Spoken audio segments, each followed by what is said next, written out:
നമ്മൾ എത്തിയിട്ടുള്ളത് ചെറിയൊരു വ്ളോഗുമായിട്ടാണ്. ഇന്ന് നമ്മുടെ കുട്ടിയുടെ ഫസ്റ്റ് സ്റ്റേജ് പ്രോഗ്രാമാണ്. We are so excited. കാരണം രണ്ട് ദിവസമായിട്ട് ആൾക്ക് തീരെ വയ്യ, പനിയൊക്കെയാണ്. അതുകൊണ്ട് മര്യാദക്ക് പ്രാക്ടീസ് ഒന്നും ചെയ്തിട്ടില്ല. ആളുടെ മുഖത്ത് ചെറിയ ടെൻഷനുണ്ട്. സത്യം പറഞ്ഞാൽ അവളെക്കാൾ ടെൻഷൻ ഞങ്ങൾക്കാണ് കേട്ടോ. അങ്ങനെ മാറ്റിലൊക്കെ കഴിഞ്ഞ് സുന്ദരി കുട്ടിയായി നിൽക്കുന്നുണ്ട്. ഞങ്ങൾ എന്ത് ചെയ്തു, രണ്ടുപേരുടെയും മൈൻഡ് ഒന്ന് റിലാക്സ് ചെയ്യാൻ വേണ്ടിയിട്ട് ഞങ്ങൾ അവിടെ നടക്കുന്ന പരിപാടികളൊക്കെ ഒന്ന് കാണാൻ വേണ്ടി പോയി.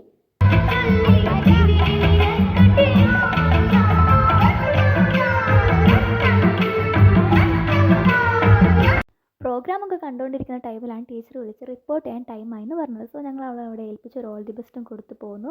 ഒരുപാട് പാരൻസ് പ്രോഗ്രാം കാണാൻ വേണ്ടി എത്തിയിട്ടുണ്ട്. ഞാനൊക്കെ സ്കൂളിൽ പഠിക്കുന്ന കാലത്ത് സത്യം പറഞ്ഞാൽ എനിക്ക് ഈ ചെറിയ കുട്ടികളുടെ പരിപാടിയൊന്നും ഒട്ടും ഇഷ്ടമുണ്ടായിരുന്നില്ല.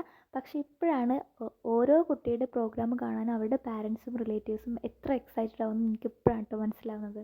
ഒരുപാട് നല്ല മൊമെൻറ്റ്സ് എനിക്ക് അവിടെ കാണാൻ പറ്റി. സപ്പോർട്ടീവായിട്ടുള്ള ടീച്ചേഴ്സ്, പാരൻസ്, അതിലുപരി സപ്പോർട്ടീവായിട്ടുള്ള കുട്ടികൾ, ഒരുപാട് ഫൺ മൊമെൻറ്റ്സ്. സത്യം പറഞ്ഞാൽ എനിക്ക് ഇവരെ പോലെ കോസ്റ്റ്യൂമൊക്കെ ചെയ്ത് ഡാൻസ് ചെയ്യാനായിട്ട് തോന്നിയത്. അതാകുമ്പോൾ സ്റ്റെപ്പ് തെറ്റിച്ചാലും ആരും നമ്മളെ വഴക്ക് പറയാൻ പോകണില്ല. അങ്ങനെ ഞങ്ങൾ വെയിറ്റ് ചെയ്ത് കുട്ടിയുടെ പ്രോഗ്രാം എത്തി. ഞങ്ങളെല്ലാവരും പ്രതീക്ഷയിലും സൂപ്പറായിട്ട് അവൾ കളിച്ചു. കാരണം വെയ്യാത്തതുകൊണ്ട് നന്നായിട്ട് പ്രാക്ടീസ് ഒന്നും ഉണ്ടായിരുന്നില്ല. എങ്കിലും പറ്റുന്നത് പോലെ അവൾ സൂപ്പറായിട്ട് കളിച്ചു. പരിപാടിയൊക്കെ കഴിഞ്ഞപ്പോൾ ഞങ്ങളും ഹാപ്പി, അവളും ഹാപ്പി.